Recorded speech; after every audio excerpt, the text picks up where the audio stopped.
건축주의 철학과 개성을 닮은 집을 추구하는 목조주택 전문기업 꿈꾸는 목수가 정치카페를 후원합니다. 노유진의 100분 토크. 지난주 100분 토크에서 백낙청 선생님이 이명박 박근혜 정부를 보수 정부와 구별해야 한다. 민주주의의 성과 자체를 부정하고 민주화 이전으로 시계를 되돌린다는 점에서 반동 정부다. 이렇게 규정을 하셨는데요. 시즌2 오픈 기념 특집 100분 토크 마지막 순서입니다. 제 아무리 반동의 시대라 할지라도 결코 되돌릴 수 없는 시계가 있죠. 바로 테크놀로지, 과학기술의 진보입니다. 물론 이번 메르스 사태를 보면 살짝 걱정이 되긴 하는데요. 무능한 정치를 비웃듯이 엄청난 속도로 진화하고 있는 과학기술이 바로 오늘 우리가 다룰 주제입니다. 정치와 테크놀로지, 역사적으로 보면 늘 대전환의 두 축을 이루었던 요소들이죠. 오늘 저희와 함께 이야기 나눠주실 분, 책과 방송에서 과학 커뮤니케이터로서 종횡무진 전도사 역할을 톡톡히 하고 계신 젊은 물리학자, 그러나 더 이상 젊지는 않은 물리학자이십니다. 물리학자이자 뇌과학자이자 영화광으로도 유명하신 카이스트 바이오 및 뇌공학과 정재승 교수님 모셨습니다. 안녕하세요. 네, 안녕하세요. 어서 오십시오. 네. 근데 별로 젊지도 않아요. 왜 자꾸 젊다고 그래요? 반갑습니다. 제 예전 책에 젊은 물리학자라는 이름을 계속 썼는데 이거를 15년째 쓰고 있을 줄 몰랐네요. 처음에는 젊었지. 이제는 묵을 만큼 묵었다니까. 그래도 우리 슬하에서 제일 젊은. 그렇지. 우리 입장에서 그런 거지. 네. 아니 물리학자가 50 미만이면 젊은 거 아니에요? 아니 최근에 어느 자리 갔든지 제가 제일 막내인 자리가 있었거든요. 우리 셋이 가면 맨날 막내잖아. 너무 반가워가지고. 그리고 제가 진 선생님 처음 뵐 때 진짜 이 젊은 물리학자였죠. 그렇지. 지금으로부터 진짜 한 15년 전? 그때보다도 훨씬 전. 15년 전. 15년 전. 얼마 안 됐어요. 왜냐하면 그때 제가 그 방송을 하나 대리 진행을 하고 있었거든요. MBC 네. 초대석이라고. 네. 그때 이제 모셨어요.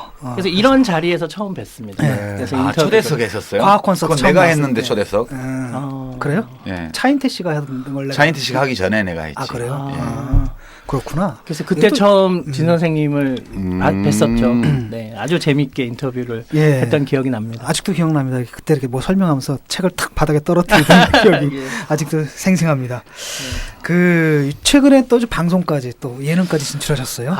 뭐 아주 민망한데요. 왜? 네, 그 김재동의 이제 톡투유라는 프로그램에 나가고 있는데 그 프로그램의 취지가 이제 너무 좋아서 예, 대학에서 젊은이들의 목소리를 대변할 수 있는 그런 프로그램이 없잖아요, 요즘. 그래서 이제 젊은 세대의 목소리를 담고 또 방청객과 뭐 김재동 씨가 서로 이렇게 대화하는 내용이 주가 되는, 그래서 껴서 들으면서 되게 힐링도 되고 저한테는 되게 많이 도움이 되는데 그분들께 뭔가 도움을 드려야 되는데 제가 무슨 얘기를 할 수 있을까 해서 이제 항상 좀 내가 있을 자리인가 좀 난처해하면서 방송을 그렇지만 또 계속 나가고는 있네요. 예, 한 다섯 번 정도 예, 지금 녹화를 마쳤습니다. 아니 제가 지금 막 왜 웃었냐면은 제가 속사정살롱 할 때가 똑같은 질문을 제가 하셨고요. 똑같은 대답을 제가 했거든요. 네, 맞아요. 그게 떠올라가지고요.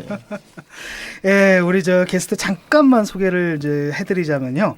1972년 서울에서 태어나셨고 창서고등학교와 연북중학교를 졸업하고요. 창서초등학교. 창서초등학교 죄송합니다. 네. 고등학교가 아니라 1990년 경기과학고 조기 졸업한 후에 한국과학기술원 학부과정에 입학해서 물리학 전공하고 카오스 이론으로 석사학위를 받으셨어요. 한국과학기술원에서. 그리고 박사과정에서는 카오스 이론과 복잡성의 과학을. 뭐 설명하는 것도 복잡하네. 난 뭔 말인지 몰라. 신경과학에 접목해서 물리학적인 관점에서 저도 아무 생각 없이 읽고 있습니다. 이건. 예, 박사학위를 받은 후 미국 예일대학교 의과대학 신경정신과 및 응용물리학과 박사 후에 연구원, 고려대학교 물리학과에서 연구교수를 거쳐가지고 현재 과학기술원 학제학부 바이오 및 뇌공학부 교수를 하시고요. 미국 콜롬비아 대학교 의과대학 정신의학과 겸직 교수십니다. 쓴 책으로는 베스트셀러의 정재승의 이거의 첫 책이죠. 첫 책이 물리학자는 영화에서 과학을 본다는 첫 책입니다. 첫 책은 그건가요? 근데 네. 알려진 거는 사실은 정재승의 과학 콘서트가 이제 두 번째 책. 이게 아직도 팔리고 있죠. 얼마 몇 년 전까지만 해도 이게 10년 동안 계속 과학 분야 베스트 1위였죠. 지금도 네. 그런가요? 뭐 한 5위 안에는 계속 있고요. 5위 안에 있습니까? 네. 예. 사실은 이 물리학자는 영화에서 과학을 본다라는 책이 16만 부가 팔린 나름 나름 과학- 베스트셀러. 예, 과학 분야에서는 베스트셀러. 근데 과학 콘서트에 밀려버린 거지. 예, 그렇게 됐죠. 예. 제가 되게 애정하는 책입니다. 그 최근에 낸 책이 1.4kg의 우주 뇌. 네, 예. 아마 오늘 주제랑도 가장 밀접한 것 같고요. 왜 크로스 얘기를 또 안 썼어? 저는 맞아. 책도 같이 그러네. 썼거든요. 정재승 진중권의 크로스 얘기는 1, 2. 과학자의 견지에서 크로스는 이건 약간 사기성이 있는 거다. 아, 이거 제가 안 한 겁니다. 이거 제가 여기 프로그램에서 아주 그 좋은 책입니다. 빼셨네요. 예. 그럼요. 예, 옛날에 그거 사면 라면도 줬는데 컵라면도 껴주고. 그러니까요. 별짓을 다 한다. 책 팔려고. 빅그린 2, 3 샴푸. 이걸 쓰면 머리카락에 힘이 생깁니다. 말도 안 되는. 제가 지난 시간에 머리카락이 힘이 생긴다고 그래가지고 말도 안 되는 소리라고 그래서 광고 떨어질 줄 알았거든요. 근데 진짜로 힘이 생긴다는 걸 증명하기 위해서 광고를 연장하였다. 좋아! 그럼에도 많은 분들이 구매해 주셨습니다. 그리고 구매 후기를 통해 인정해 주셨습니다. 딴지마켓 재구매율 53%에 빛나는 빅그린 투쓰리 샴푸 23일 후 변화가 없으면 100% 환불해드리겠습니다. 지금 바로 딴지마켓에서 확인하세요. 자, 그럼 오늘 뜨거운 주제 과학 이야기 시작해 보겠습니다. 요즘 미래를 다루고 있는 영화들을 보면은 일정 흐름 같은 게 이제 느껴진다는 분들이 많습니다. 대표적인 영화가 지난해 대박난 과학 영화죠. 인터스텔라. 이 영화 보셨나요? 네, 맞습니다. 한국에서 이게 그 히트를 친 이유가 이게 부모님들 치맛바람 때문이다. 이게 근데 실제로 애들 과학 공부하고 관련이 좀 있나요? 근데 그런 식으로 많이 소개가 돼서 진짜 학원가에서 그 단체 관람을 하고 강연을 이 영화 본 후에 선생님이 해주시는 이런 것들이 한때 유행을 하기도 했다고 하더라고요. 예. 네. 그 설명 좀 해주시죠. 저는 이제 이거 몇 번을 보려고 그러다 결국은 못 봤네. 아, 진짜? 그래요? 아니 항상 매진이잖아. 그러니까 왜 이게 뭐지 3D인가 이걸로 네. 봐야 된다 그래가지고 그거는 못 봐. 그거 기다리고 그거 하는데 어느새 기다리는 없어졌더라고요. 그거는 안 보겠다는 결국은 소리지. 못 봤는데 네. 뭐 많은 분들이 보셨지만 또 과학자의 눈은 좀 다를 거 아닙니까? 네, 그래서 네. 그 관점에서 좀 이렇게 영화에 대해서 간단히 설명 좀 해주시죠. 그러니까 원래 이제 이 영화 이야기를 하려면은 그 칼 세이건의 컨택트라는 영화를 컨택트, 저기 이야기하면 버스트. 예, 맞습니다. 예. 근데 그게 이제 칼 세이건이 실제로 자기가 쓴 소설이거든요. 그리고 시나리오 작업에도 참여했고. 근데 거기서 보면은 그 아버지와 딸이 만나야 되는데 네. 굉장히 먼 거리를 이제 잠깐 가서 만나야 되는 이게 과학적으로 가능한가를 그 당시에 이 분야의 최고의 권위자인 그 캘리포니아 공과대학의 킵손이라는 교수한테 물어봐요. 그래서 웜홀이라는 걸 통해서 그게 가능하지 않을까? 이 사람이 그 칼 세이건에게 자문해주기 위해서 자기가 논문을 한 편 씁니다. 예, 근데 이제 그 논문의 내용이 뭐냐면 웜홀을 통과하면 이런 조건 하에서 굉장히 먼 거리를 짧게 갔다 올 수 있다. 예, 근데 마치 웜홀을 통해서 이런 장거리 여행이 가능한 것처럼 보였으나 그 이러이러한 조건이라는 걸 살펴보면 사실상 어렵구나, 불가능하구나 하는 얘기예요. 네. 근데 그 논문의 제목이 Wormhole and its use for interstellar travel이에요. 네, 그래서 그 interstellar travel이라는 그 단어로부터 출발해서 만들어진 영화가 이겁니다. 그러니까 이게 웜홀이라는 게 이제 블랙홀과 화이트홀이 맞붙은 건데 블랙홀로 들어가게 되면 이게 찌부러지는 거 아닙니까? 그렇죠. 이제 요즘은 이제 화이트홀이라는 개념이 사실상 현실적이지 않다. 네. 그래서 이제 웜홀 근처에 존재하는 굉장히 휘어진 중력장 영역을 웜홀이라고 부르는데 웜홀을 그러니까 공간을 휘면 그런 웜홀을 통해서 이제 갈 수 있다는 얘기인데 중력장 근처에만 가도 다 찌그러지고 그렇죠. 네. 그 영화를 보면은 되게 그 지구를 떠나는 장면들이 현실적으로 묘사되어 있는데 그 여기서 말하는 현실적이라는 건 지금 현재 로켓 띄우는 그런 게 되게 멋있게 보여요. 근데 중력장을 엄청나게 휘게 만들고 블랙홀 근처를 통과할 수 있는 로켓이면 사실은 뭐 거기에 등장하는 대부분의 과학 기술들은 그보다 훨씬 더 진보를 했어야 되거든요. 네. 그러니까 이제 그런 불균형들이 보이는 거죠. 옆에 있는 로봇들 보면 너무 어리버리하고 아니 중력장을 이렇게 휠 수 있는데 왜 로켓이 발사할 때 사람들이 그렇게 떨고 예, 몸으로 그 중력을 다 견디나. 네, CG랑 좀 비슷한 게 네. 이게 왜 르네상스 원곡 보면 시점이 하나라서 모든 그게 균일한 공간이잖아요. 근데 네. 지금 CG는 다 다르대요. 이거 다르고 저거 다르고. 요 발전 수준이 다 다 다르기 때문에. 다르니까. 네, 그래. 좀 옛날 얘기긴 한데 네. 옛날 영화긴 한데 이 영화지 말씀하시니까 네. 그 백투더 퓨처라고 있어요. 네, Back to the Future. 1, 2, 3, 4 까지. 인데 그 2가 나온 게 1989년이거든요. 근데 그 2에서 그리는 미래가 2015년이에요. 그러니까 올해죠. 올해거든요. 맞습니다. 그러면 그 영화에서 다루었던 2015년의 모습들이 실제 이제 2015년에 실제 되었을 때 어땠는가 보면은 한 가지 빼고는 거의 다 됐다 그러더라고. 뭐요? 거기서 뭐 이렇게 저 신발끈 자동으로 감는 거라거나 또는 약간 떠서 다니는 이런 것들이 스케이트 같은 게 부족 하나만 비슷한데 하나 다른 경우 가면 여전히 타임머신은 못 만들고 근데 이게 스텔라가 항성 아니에요? 항성. 네, 맞습니다. 인터스텔라라고 하면 스텔라와 스텔라 사이를 가는 거잖아요. 네, 네.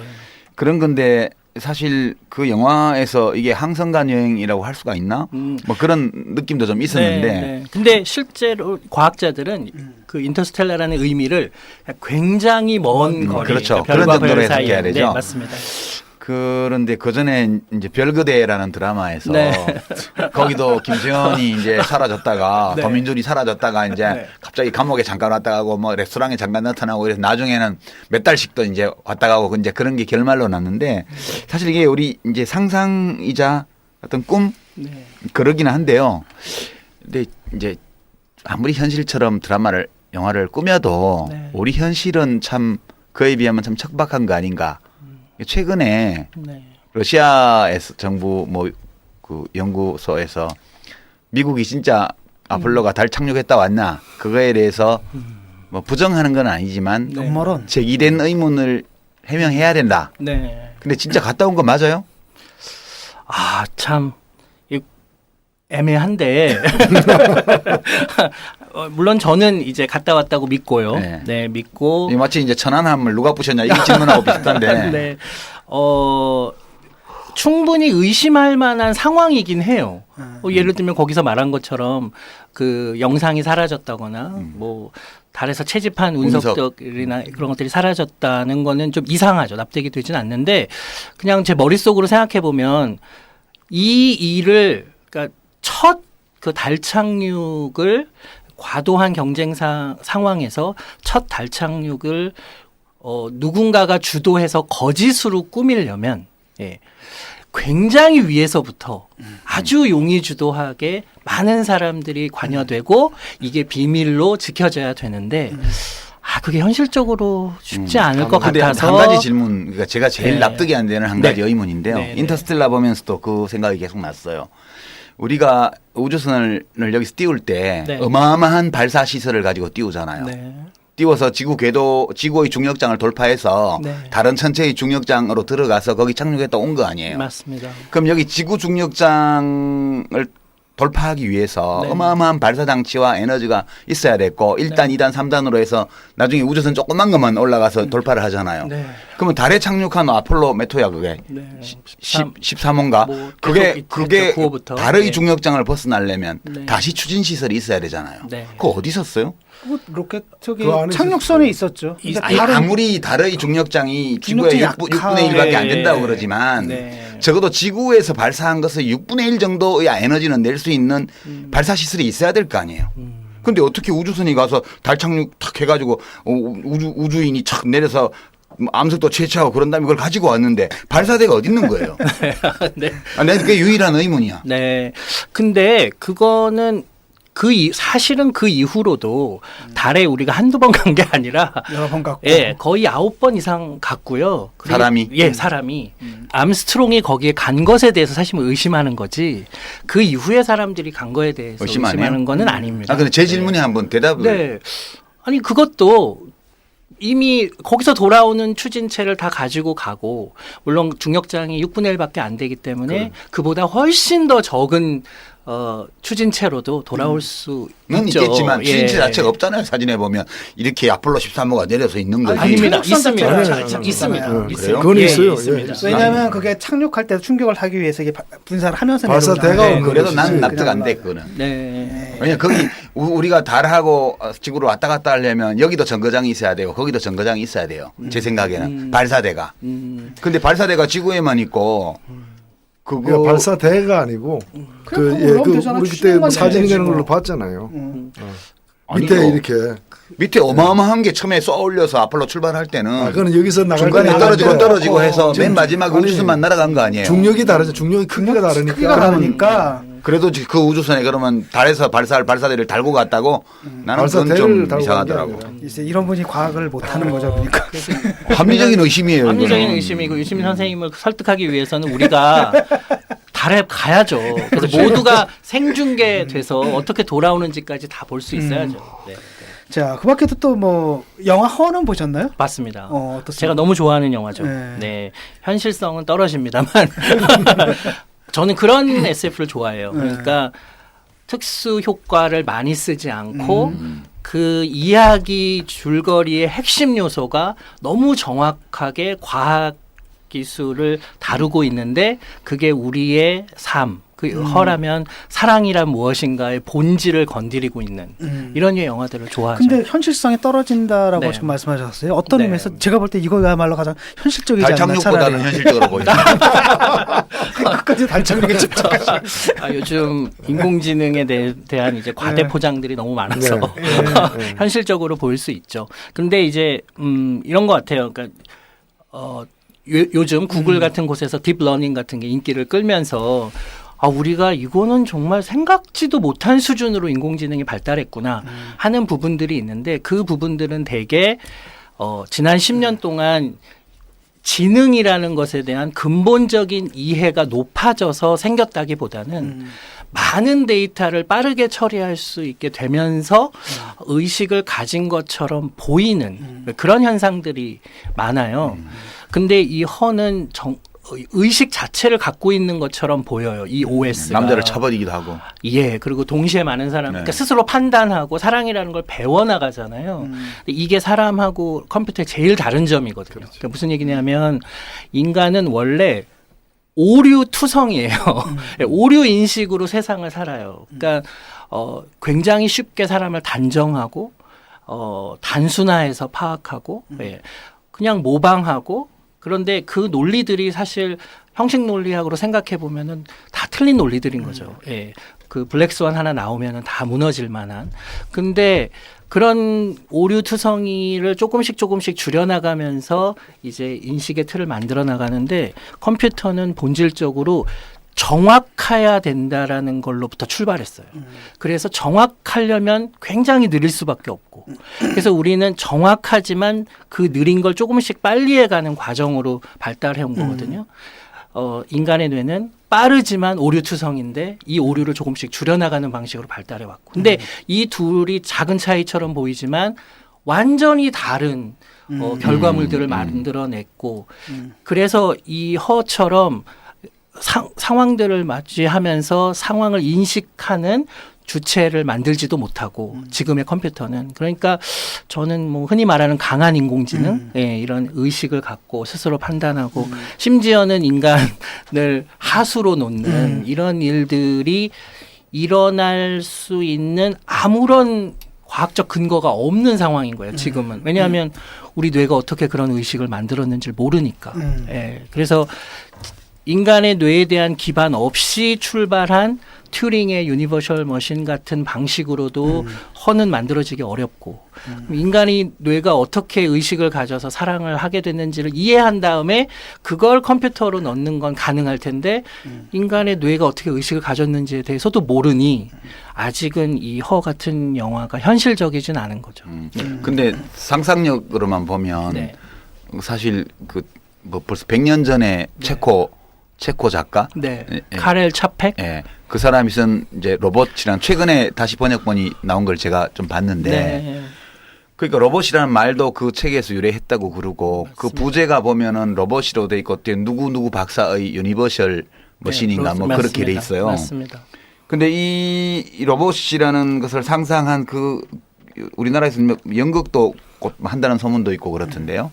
책 제목이 로봇이라서 제가 봤더니 로봇들이 만국의 로봇이여 단결하라 이래가지고 막 그 말하자면 인간이 로봇을 인간 취급 안 하는 이런 거에 격분해가지고 네. 로봇이 들고 나서 인간을 멸종시키고 맞습니다. 예, 뭐 이런 거고 나중에 그 한계를 절감한 나머지 어떤 과학자가 로봇이 사람과 같은 그런 정서, 감정, 도덕적 판단을 할 수 있게끔 이렇게 변종을 만든 게 둘이 이제 떠나는 네. 그게 이 마지막으로. 마지막이던데요. 맞습니다.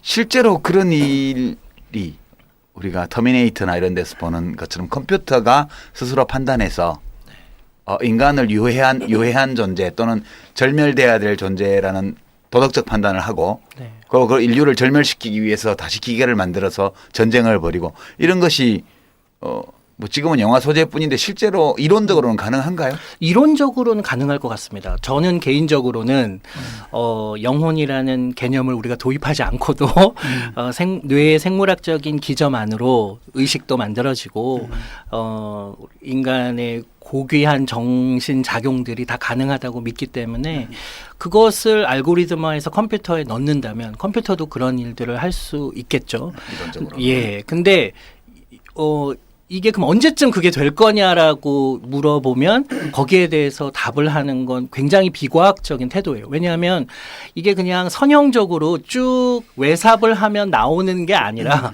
지금 방법을 전혀 모르고 있는데 언제쯤 우리가 그럼 그 의식의 본질을 그 기저의 언더라잉 프린시플을 이해할 수 있느냐에 대해서는 기약이 없는데 그게 언제쯤이라는 걸 확답하는 순간 네.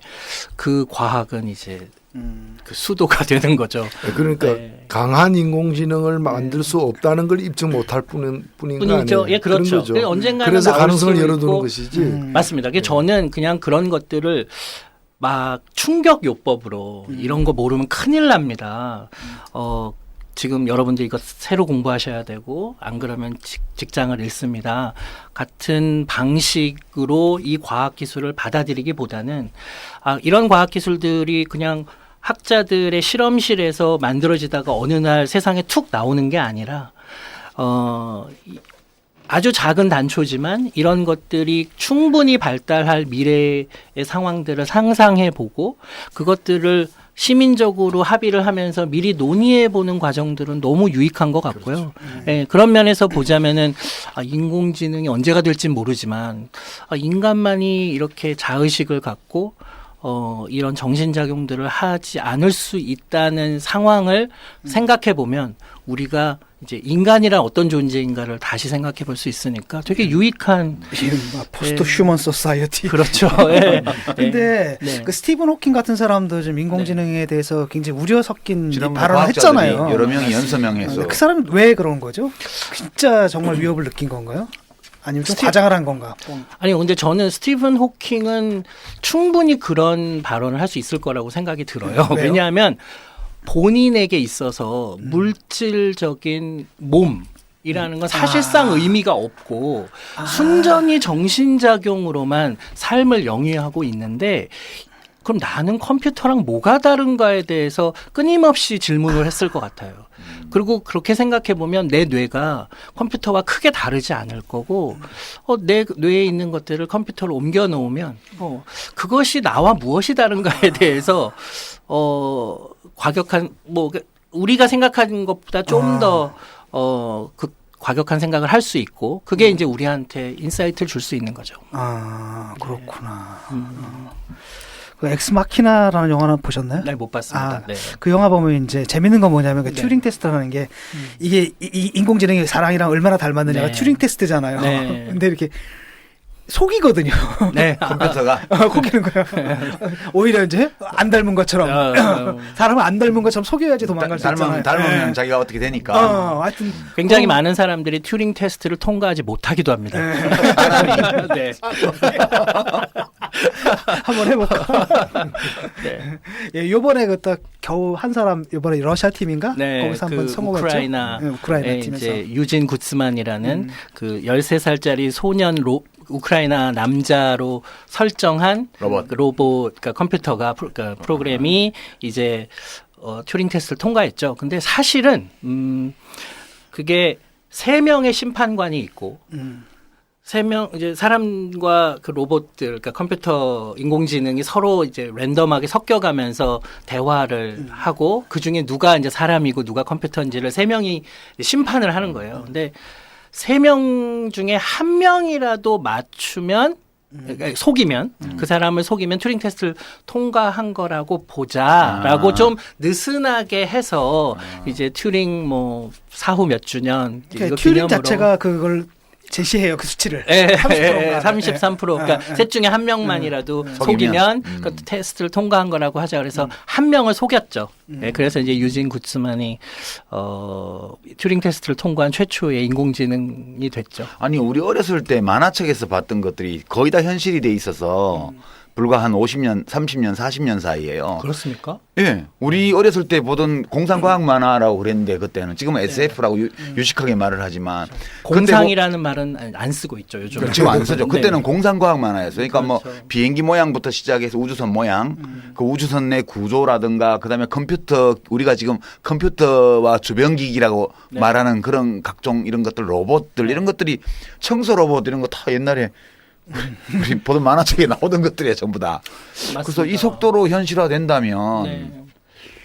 강한 인공지능도 지금 예측하지 못하는 속도로 되는 거 아니야? 그런 의구심이 들어요. 네, 그러니까 IT는 그 발전을 그대로 지금 따라가고 있는 것 같아요. 그런데 이제 문제는 BT나 그런 이제 Cognitive Technology, CT 쪽이 그 예측들을 다 빗나갔죠. 그러니까 커즈와일의 경우에도 본인이 그 컴퓨터 공학자이니까 또 패턴 레코그니션을 연구한 학자니까 그거와 관련된 예측들은 대체로 다 맞았어요. 예, 그래서 뭐 2000년쯤 되면은 체스 챔피언을 로봇이 이길 거다. 뭐 이런 얘기를 했는데 1997년도에 게리 카스파로프를 딥블루가 이겼고. 그러니까 사람들이 와, 이 사람 예측이 맞네. 이렇게 된 거죠.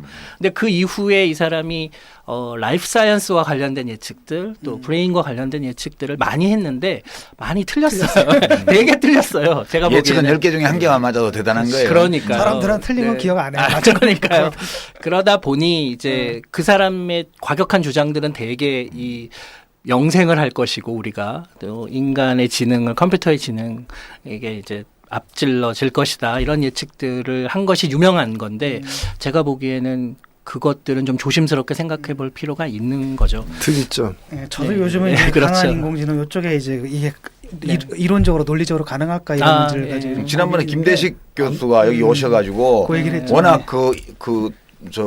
효과적으로 그 강한 인공지능의 가능성과 그 위험성 네. 또 약한 인공지능이 더 발전할 경우에 우리 삶에 오게 될 변화 이런 거를 워낙 설득력 있게 그때 말씀하셔갖고 우리 네. 청취자들이 쇼크 먹었어요 그때. 네. 네. 근데 저는 이제 그런 것 같아요. 그래도 쉽게 그때 강한 말하면 인공지능에 대해서 김대식 교수는 좀 회의적이었잖아요. 네. 그러니까 자의식이다라는 게 이게 솔립시즌 모델로 그러니까 이 기계 하나만 네. 그게 아니고 우리가 자의식을 획득한다는 건 상호작용을 맞습니다. 하고 그다음에 거기서 우리는 신체를 갖고 있기 때문에 그 쾌, 불쾌, 그다음에 생존 이런 난 굉장히 그 물질적인 신체의 기반 위에서 형성되는 도덕적인 뭐 윤리적인 또 지각적인 이것들 그다음에 이것이 상호작용하는 사회성을 통해서 의식이라는 걸 갖게 되는 거지. 이 컴퓨터를 한 대를 이렇게 딱 맞습니다. 그게 좀 이론적으로 가능한가? 내가 볼 때는 그래서 과학자들 같은 게 많은 경우에 실제로 이게 가능하려면 컴퓨터들 사이에 자기들이 움직이면서 네, 쉽게 말하면 그렇죠. 소사이어티가 맞습니다. 만들어져야 네. 된다는. 제가 여기 이제 오기 전에 학회를 갔다 왔는데 그 헬싱키에서 두 학회가 열렸어요. 그래서 그 두 학회가 같은 도시에 있는데 제가 다 듣고 싶은 학회여서 이제 가게 된 거예요. 근데 하나는 컴퓨테이셔널 소셜 사이언스. 그러니까 이제 사회 현상을 컴퓨터 빅데이터를 분석해서 뭐 SNS 네트워크를 분석해서 어떻게 사회 현상을 옛날에는 그냥 사회학자가 감으로 자신의 직관으로 학문적 논리 추론으로 접근했는데 이제 데이터를 기반으로 이제 그런 연구를 하는가. 이걸 보니까 야, 이거 우리 사회가 사람들이 빅데이터 분석을 하면 개인도 모르는 그런 이제 다양한 정보들에 대한 통합된 분석들이 가능하겠구나. 무시무시한 네트워크의 시대가 초연결 시대가 앞으로 오겠다는 이제 생각이 들더라고요.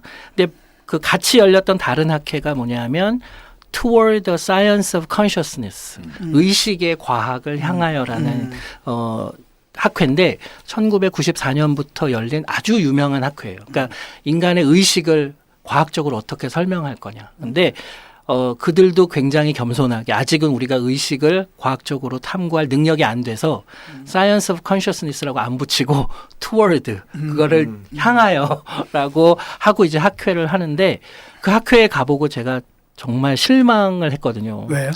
아, 우리가 의식에 대해서 이해하고 있는 수준이 이렇게 형편없구나. 네. 그래서 너무 의식에 대해서 잘 모르고 발표의 수준도 너무 얄팍하고 의식에 관심 있는 사람들은 너무 이상한 사람들이 많이 와 이상하다고 표현하면 죄송한데 예를 들면 느낌이 와요. 예.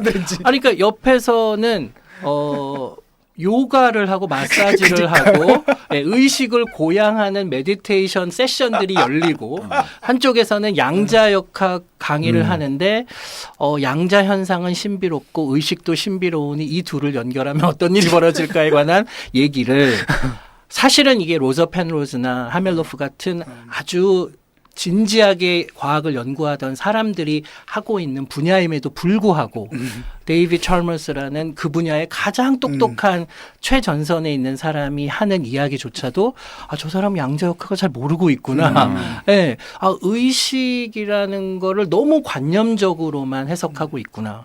혹은 의식의 기반이 되는 생물학적인 토대에 대해서 너무 이해가 없구나 하는 것들이 좀 느껴졌습니다. 그래서 의식은 결국 생물학적인 뇌 토대로 설명이 되어질 거라고 저는 개인적으로는 믿습니다만 그 길은 멀구나. 근데 네, 그 지금 말씀하신 그 의식이 과학적으로 이렇게 규명이 되지 않는 상태에서는 네. 어찌 보면 인간과 유사한 그런 그 강한 인공지능을 만들어줄 수 없는 거잖아요. 맞습니다. 그래서 제가 그게 가능성은 부정할 수는 없으나 그리고 이론적으로는 가능하나 그거를 언제쯤 그런 일이 벌어질 거다. 지금은 도무지 예측하기 힘든 상황이라는 거죠. 그러니까 예를 들면 기억이나 연산이나 무슨 어떤 그 속도 이런 것에서는 뭐 인간보다 엄청나게 뛰어난 이제 그런 기능을 가진 것들이 만들어질 수 있지만 그게 지금 나타나고 있는 뭐 컴퓨터가 이제 그런 주로 맞습니다. 그런 것들인데 이제 종합적으로 사유하고 네. 또는 그 오류투성이면서도 네. 또 상호관계 속에서 진화할 수도 고쳐나가고. 있는 이제 그게 가능하려면 인간의 현재 의식 자체가 규명이 돼야 되는데 맞습니다. 예. 왜냐하면 그걸 만드는 첫 번째 당사자는 인간일 테니까. 네. 예. 네. 그럼에도 불구하고 그 bodily self consciousness라고 해서 이제 내 몸이 이제 이건 나구나. 그리고 저거는 외부구나. 그리고 나라는 걸 어디까지 나라고 볼 것이냐. 이렇게 생각하고 말하고 있는 나 자신을 어떻게 인식할 것이냐. 이런 것에 대해서 이제 아주 낮은 수준이긴 합니다만 이렇게 벽돌을 쌓아가고 있는 아주 탄탄한 연구들이 있어요. 그래서 이제 그런 것들로부터 출발을 하면 그래도 우리가 의식의 생물학적 기원을 좀 잘 이해할 수 있지 않을까 생각을 합니다. 전통적으로는 사실 그게 이제 전통적으로는 그게 이제 과학이 아니라 철학이라는 데서 이제 발전됐잖아요. 그렇죠. 좀 전에 얘기한 것도 락강의 거울 단계 맞습니다. 뭐 이런 거. 애들 같은 경우에는 자기가 모토력이 발전 안 해가지고 자기 몸을 통합적으로 이해하지 못하죠. 거울을 통해서 하나로 연결돼 있구나 해서 자아를 뭐 인식한다라든지. 그게 얼마나 모르겠어요. 근데 재밌는 건 뭐냐면 과학이 들어오니까 이런 명제들이 검증이 돼요. 네. 아니 그러니까 내가 지금 궁금한 게 우리 진행자 세 사람은 다 인문학, 사회과학, 또 미학, 경제학, 노 대표님은 정치학이잖아요. 네. 그러니까 미학, 경제학, 정치 진짜 중요한 부분 분야들을 했네요 우리가. 근데 제가 늘 그 갖고 있는 의문이 하나 있어요. 이제 인문학, 사회과학을 공부한 사람으로서 이제 과학자들 만나면 되게 잘 물어봐요. 제가 정 박사는 어떻게 대답하실지 모르겠는데. 그러니까 우리 경제학 공부한 사람들은 다 이제 배운 것들인데.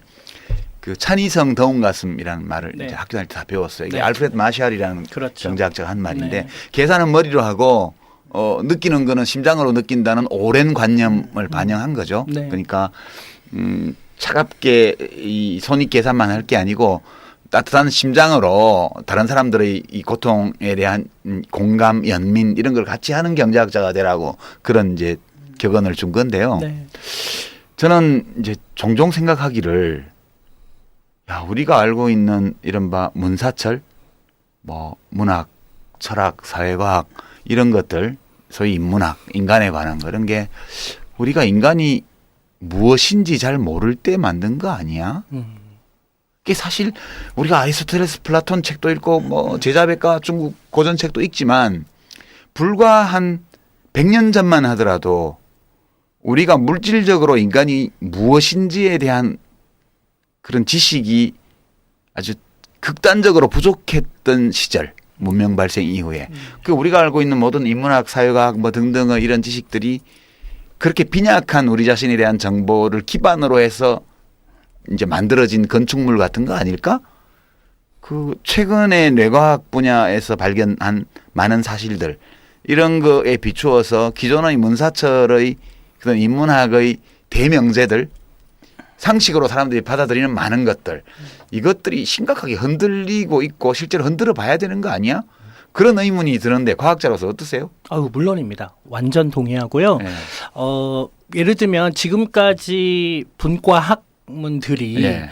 어떤 주제들을 다루어 왔는데 그리고 그 주제들은 하나하나가 다 아주 복잡한 개념들이어서 한 가지 방법론으로는 도저히 그 본질을 도달하기 어려운 내용들인데 정치, 뭐 경제적 행위, 뭐 아름다움, 미학도 마찬가지고요.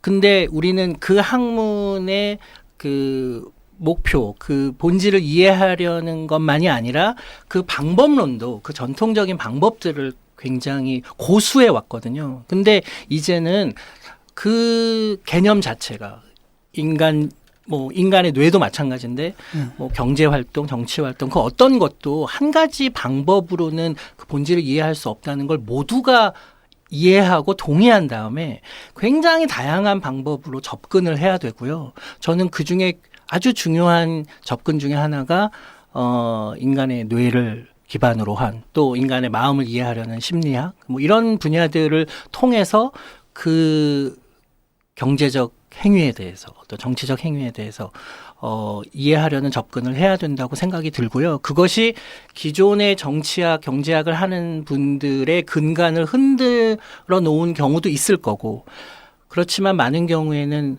더 큰 틀에서 그 문제를 바라보는 데 기여할 거라고 생각이 듭니다. 근데 혹시 그런 느낌이 있어요? 저는 요즘 칼럼은 안 쓰는데 여기 이제 정치 카페 나와서 말하는 게 다고 그 외에는 일체 거의 발언을 안 하는데 신문 칼럼이나 이런 방송 논평 토론회 나와서 사람들이 하는 말을 듣다 보면 소위 이제 뭐 경제 전문가 뭐 정치학자 무슨 뭐 철학자 이런 사람들이 칼럼도 쓰고 막 하잖아요. 그렇죠. 그런 거 이렇게 볼 때 좀 터무니없다 이런 느낌이 드는 경우가 왕왕 있지 않아요? 그러면 과학자 입장에서? 옛날부터 있어 왔습니다. 지금도 있고. 아니 저는 터무니없다라고 그냥 우리가 사석에서는 그런 얘기 많이 하잖아요. 완전 헛소리 하고 있고 막 이런 생각들을 하잖아요. 근데 그냥 과학자의 자의식으로 볼 때 드는 생각은 저렇게 쉽게 말할 수 있나? 네, 그런 생각이 제일 많이 들어요. 그러니까요.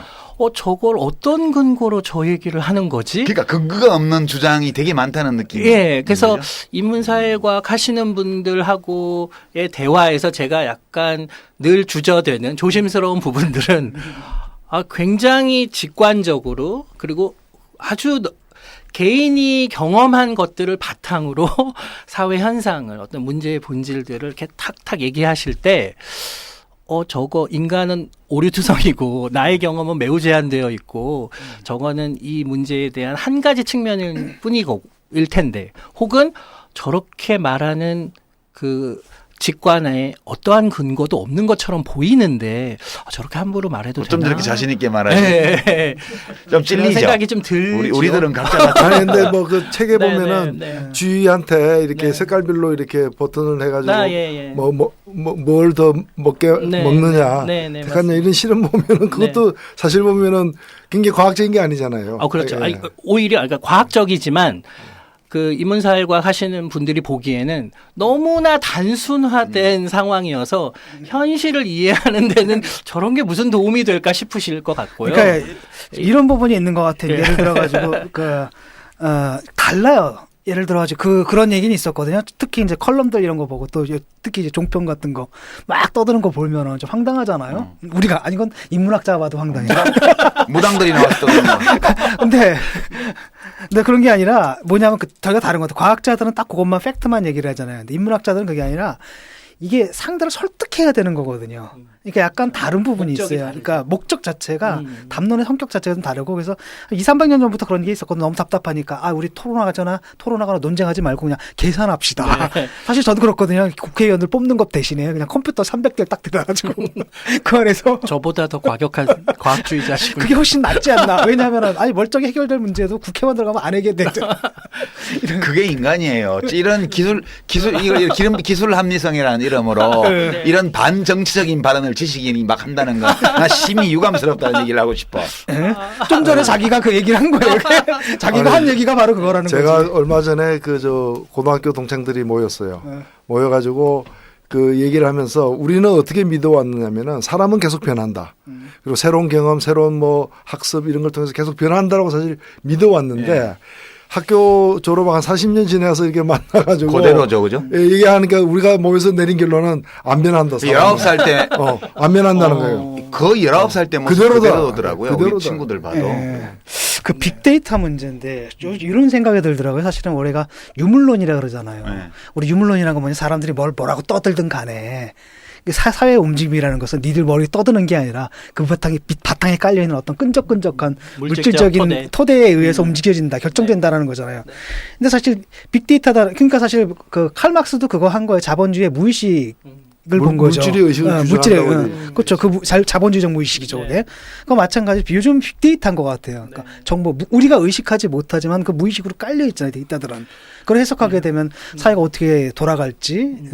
그러니까 저는 이제 그 두 접근이 다 필요한데 예를 들면 이게 또 과학기술이나 인문사회과학을 나누는 건 우습지만 공히 두 분야의 사람들이 우리가 알고 있는 데이터나 팩트는 이거다.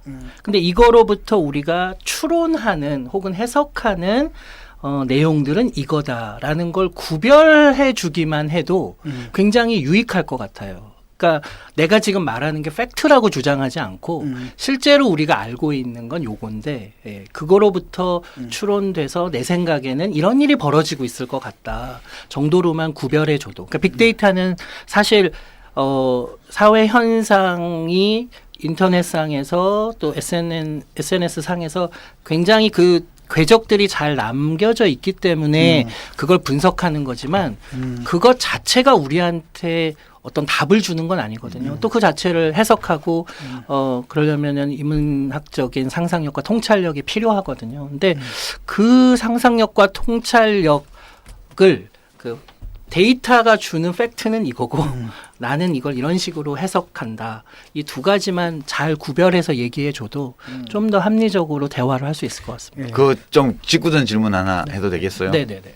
이제 최근에 우리나라 여러 현실을 둘러싸고 이게 국민 탓이냐 리더 탓이냐 그런 걸 가지고 논쟁이 좀 있어요.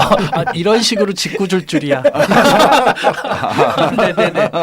있는데 이제 저는 이게 우리 현실에서만 있는 건 아니고 사실은 한 2000년 전으로 돌아가서 중국 제자백가 시대 때를 이렇게 보면 뇌과학자가 중국 제자백가의 고전을 보면 좀 다른 각도에서 볼 것 같다는 느낌이 좀 들어요.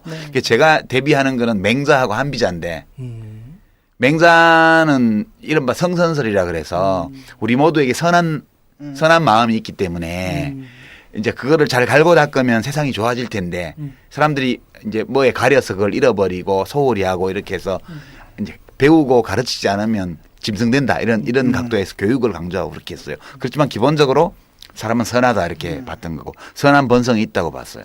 한비자는 택도 안 되는 소리 나가 풀어놓으면 다 개판되니까 법으로 딱 만들어가지고 어기는 놈은 손발 자르고 목 자르고 이렇게 해서 기강을 딱 세워야만 사회가 유지가 된다 이렇게 본 입장이었어요. 근데 뇌과학자의 시선으로 보면 이 맹자하고 한비자 중에 누가 옳은 거예요? 그 질문에 대해서는 최근에 우리가 그 윤리적 판단에 대한 이해가 부족하긴 하나 지금까지의 연구 결과를 바탕으로 해석해 보자면 우리 뇌에 도덕적으로 판단하는 뇌 영역이 따로 마련돼 있다는 걸 알게 됐어요.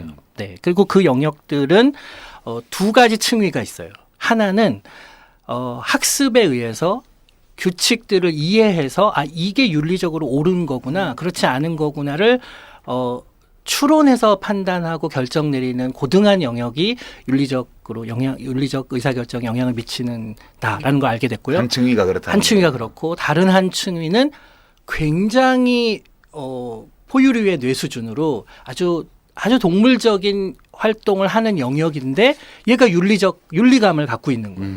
예, 그래서 마치 측은지심 같이 이거는 가르치지 않아도 그냥 이렇게 행동하는 게 도덕적으로 옳다고 스스로 그냥 생각하고 왠지 그 말이 그게 되는 맹자 유자 입장. 예. 그래서 그 두 층위가 다 있다라고 보여지는. 둘 다 맞는 거예요, 그러니까? 예. 그래서 그 두 사람의 주장이 그냥 아주 자연스럽게 이해가 되는 거예요. 성악서, 성경서 이런 거라든가. 왜 싸우지? 예. 혹은 이거 가르쳐야 된다. 혹은 원래 타고났다. 그게 그 모든 층위가 그냥 이 안에서 설명이 가능하지 않을까 하는 거죠. 굳이 안 싸워도 된다는 거죠. 네네네. 서로 잘 협력. 그러면 이제 지금 뭐 이렇게 나라가 이렇게 어수선하고 뭐 전염병에 뭐 하고 막 배가 빠져서 사람이 막 죽고 이러는 게 멍청한 국민 탓이다, 멍청한 대통령 탓이다. 이거 둘 다 옳다는 얘기예요? 그게 또 왜 그렇게 넘어가나요? 오래된 이야기다. 아니 말씀하신 거는 일종의 뭐 최후 통첩 게임 같은 이제 그런 이제 항상 이제 합리적인 어떤 기계적 계산만이 아닌 것들도 이제 있을 수 있기 때문에 양면이 다 수용되는 건데 그거하고 지금 국민 탓이냐? 왜 국민 탓이에요? 예를 들면은 뽑았잖아 국민들이. 대통령 탓만은 아니다. 야당도 문제다. 이거는 말이 되는데. 예. 근데 국민이 왜 갑자기 아까 유시민 작가께서 좀 잠깐 언급을 하셨는데 그런 거거든요. 사실은 우리 인간이라는 개념 자체가 사실 인문학에서 마련된 개념이에요. 그렇죠. 휴머니즘이라는 이념 자체도 그렇고요. 근데 그게 이제 21세기에 들어와 가지고 그 뇌과학의 연구가 시작되지 않았습니까? 그래서 그 어떤 면에서 그 전통적인 인간상들이 도전을 받고 있고 그다음에 또 그것이 갖고 있는 함의는 어떤지 이런 것도 좀 말씀 좀 해 주시죠.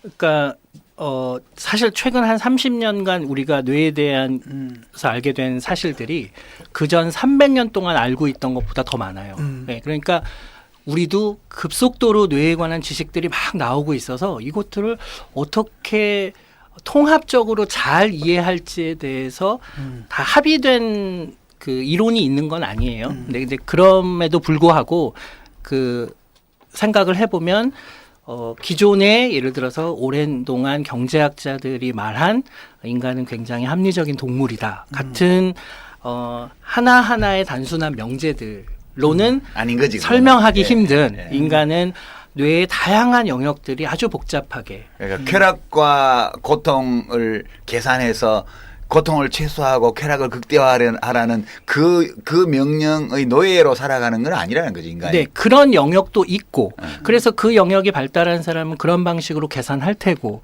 그 영역이 너미넌트 할 수는 있지만 우리는 그것만 고려하는 게 아니라 그 쾌락과 고통을 누가 주느냐 그 사람과의 관계 그리고 내가 지금 이 맥락과 상황을 어떤 방식으로 받아들이고 있느냐, 앞으로의 미래를 어떻게 전망하느냐, 이런 굉장히 다양한 요소들이 서로 상호작용을 하면서 의사결정을 하고 행동을 하기 때문에 그 여러 요소들을 뇌에 대한 이해가 없을 때 사람들이 단편적으로 바라본 역사가 지난 수백 년의 역사가 아니었을까. 근데 그것들이 다 틀렸고 부정되어야 될 거라기보다는 그것들이 어떻게 뇌 안에서 벌어지는 일로 하나로 잘 통합돼서 설명할 수 있을까. 그게 결국은 인간의 전체 온전한 모습일 텐데 그런 게 이제 관심이 있는 거죠. 그래서 저는 인문사회과학자들이 틀렸고 너무 단순화하고 있고 그래서 이 방법이 맞다 이런 얘기를 하기보다는 그 인문사회과학자들이 뇌에 대해서 이해하면 굉장히 많은 통찰을 이로부터 얻을 수 있다. 그래서 여러분들의 학문들이 더 풍성해질 겁니다. 라고 생각이 듭니다. 그건 좋은 얘기고 저는 거꾸로 좀 반대 측면을 보면 이거를 잘 이해하지 않으면 엄청난 죄악을 저지를 수 있다는 생각이 들어요. 왜냐하면 사실 우리가 그 옛날 소설이라든가 논픽션에 보면 러시아 혁명 당시나 혹은 중국에서 국공내전 1차 국공내전이 붕괴했을 때 샹하이에서 이제 장개석 군대가 쿠데타를 일으켰을 때 또는 크메르에서 폴포트가 정권을 잡고 있었을 때 그때 벌어진 일들을 보면 뭐가 있냐면 이제 어떤 사람이 잘 모르고 혼란스러우니까 대충 길거리에서 불신검문해가지고 손에 굳은 살을 없는 사람은 죽였단 말이에요. 공산주의자들이. 그러니까 그건 어떤 의미냐면 노동하지 않는 자는 의식이 반동적이라는. 그 이제 뇌와 우리들의 자아에 대한 일정한 이해를 토대로 하고 있는 거예요. 네. 그쪽에서 그렇게 얼굴 하얗거나 피부 곱거나 손바닥에 굳은 살 없거나 그러면 막 잡아다 죽였단 말이에요. 네. 반대쪽에서는 그러니까 거꾸로 팔뚝 울퉁불퉁하고 손에 못 박힌 사람 또 죽일 거 아니에요. 이게 결국 정치가들이 한 짓인데 네. 정치가들도 무슨 일부러 악을 저지르려고 했다기보다는 인간이라는 존재, 우리들의 의식, 그것에 대한 이해가 너무나 평면적이고 그 어떻게 보면 기계적이었기 때문에 벌어진 비극이 아니었을까 이런 것 때문에 전 좀 사회적 권력을 휘두르는 사람들이 뇌과학을 공부를 좀 했으면 좋겠다. 뇌과학 공부한 사람들이 권력 잡은 경우가 별로 없어요. 무슨 대통령, 국무총리, 장관, 기업인 이런 사람들이 더 해먹어 그놈들이 그럼 더 해먹어. 아니, 무슨 말인지 알겠는데 그럼 예를 들면은 그런 이제 뇌과학은 믿어도 뇌과학자의 뇌는 안 믿어. 이 손가락에 이 구두살 박힌 오른쪽 손가락 집게 손가락에 구두살 박히면 펜을 많이 썼다. 예. 펜을 많이 쥐고 있었다. 그래서 이것도 사형시키고 이게 폴포트 예. 이제 크메르 루즈가 이제 그렇게 한 일인데 그러면은 그 폴포트라는 사람이 뇌과학을 공부한 데서 달라졌을까요? 저는 좀 달라졌을 수 있다고 봐요. 아니 그 나는 이제 이게 하나 야만이고 교조의 그 결과인데 그 교조가 나온 게 인간에 대한 몰이해, 우리들의 뇌에 대한 우리들의 의식에 대한 이해 부족을 기본으로 한 그 교조기 때문에 그랬던 거 아닌가? 그러면 박근혜 대통령 내가 공부하면 좀 달라지니까. 그러니까 이제 그런 거라는 거지. 그러니까 그 현상 자체는 문제가 많은 현상인데 그걸 이제 다른 방법으로 좀 치유하거나 개선해야 되는 거 박근혜 아니에요? 대통령은 뇌과학 연구의 대상이죠. 근데 그게 이제 그런 문제인 것 같아요. 유물론이 위험한 게 그런 거예요. 상대 견해를 갖다 해결하는 게 아니라 이견차를 해석하려면 존재를 없애버려야 되는. 그렇지. 그게 굉장히 위험한 사고방식이죠, 사실은. 그런 위험이 있어요. 그러니까 저는 이 공부를 많이 해본 건 아니지만 우리 최혜성 박사님 같은 분이 쓴 뇌과학 책 이런 걸 보면서 이제 식당계 3년이면 라면 끓이는 그런 수준으로 이렇게 볼 때에도 과거에 내가 정신적으로 지적으로 성장해 가는 과정에서 인간에 대해서 배웠던 거 있잖아요. 특히 인간의 의식, 인간의 행위 규범 그리고 인간이 어떤 행위를 하는 동기에 대해서 우리가 책을 통해서 배웠는데 그 책들이 아주 무서운 무지를 토대로 그 도덕적 진리라든가 정치적 진리를 추구한 책들이 되게 많았다는 생각이 드는 거예요. 좀 무서운 거라. 그러니까 무슨 말씀인지 충분히 이해하고 공감이 됩니다. 지금도 혹시 우리가 그런 오류를 저지르고 있지 않나 이런 두려움도 있어요. 아니 그러면 제가 질문을 드리고 싶은 게 그 책에 보면은 충동 구매가 어디서 일어나는가 예를 들면은 굉장히 비합리적인 선택인데 12월 19일 날 충동 구매 많이 했어 우리. 그 측좌핵이라는 그 뇌 부위에서 거기서 이제 나오는 물질, 뭐 도파민이나 뭐 이런 것들이 충동 구매를 일으키는. 그리고 또 충동 구매할 때 그런 그 분비물이 갑자기 많이 나온다고 하는. 그렇다면은 충동 구매를 줄이기 위해서 거기다가 무슨 약물 내지 무슨 다른 조치를 해서 상황을 바꿀 수도 있는 겁니까? 원리적으로는 가능하죠. 네. 근데 그러면 안 되지.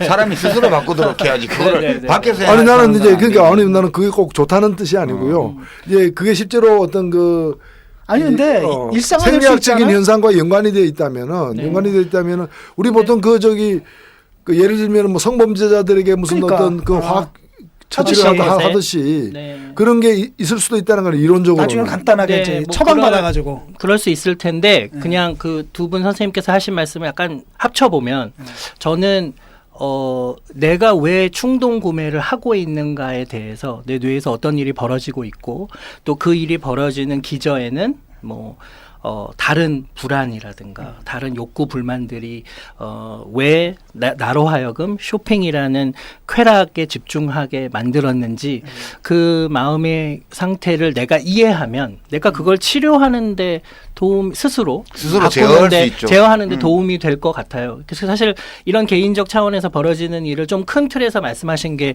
유시민 선생님 하신 말씀인 것 같고요. 저는 그 선생님 말씀하신 것처럼 우리가 참 본질에 대한 이해가 없는 상태에서 자신의 과감한 직관으로 그동안 써온 그런 것들이 토대가 돼서 또 그다음 이제 그게 정치적 프로파간다가 되기도 하는 이런 일들이 있어 왔는데 만약에 우리가 뭐 뇌과학이 전부는 아니겠지만 뭐 이런 학문들이 발달해서 인간이 그렇게 단순한 존재가 아니고 아주 복잡한 존재인데 그 복잡한 요소들을 잘 분해해서 통합적으로 이해할 수 있으면 또 그것이 많은 국민들이 그 정도 수준의 인간에 대한 이해가 생기면 좀 사려 깊게 의사결정하는 데 도움이 될 것 같아요. 내가 지금 얘기한 것도 너 대표님 그 얘기예요. 뭐 저를 오해하지 마세요.